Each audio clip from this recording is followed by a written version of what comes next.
عبد الرحمن بن مہدی نے کہا، ہمیں معاویہ بن صالح نے ربیعہ بن یزید کے حوالے سے ابو ادریس خولانی سے حدیث بیان کی۔ انہوں نے عتبہ بن عامر رضی اللہ عنہ سے روایت کی۔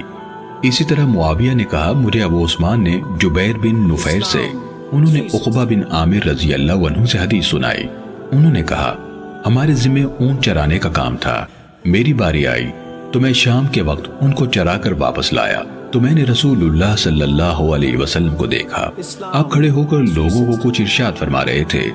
مجھے آپ کی یہ بات سننے کو ملی، جو بھی مسلمان وضو کرتا ہے اور وہ اچھی طرح وضو کرتا ہے، پھر کھڑے ہو کر پوری یکسوئی اور توجہ کے ساتھ 2 رکعت نماز پڑھتا ہے تو اس کے لیے جنت واجب ہو جاتی ہے۔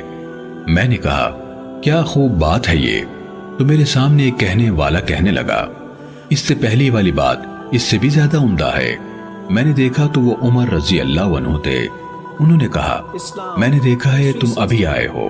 آپ صلی اللہ علیہ وسلم نے اس سے پہلے فرمایا تھا، تم میں سے جو شخص بھی وضو کرے اور اپنے وضو کو پورا کرے یا خوب اچھی طرح وضو کرے، پھر یہ کہے، میں گواہی دیتا ہوں کہ اللہ کے سوا کوئی معبود نہیں اور محمد اس کے بندے اور اس کے رسول ہیں، تو اس کے لیے جنت کے 8 دروازے کھول دیے جاتے ہیں، جس سے چاہے داخل ہو جائے۔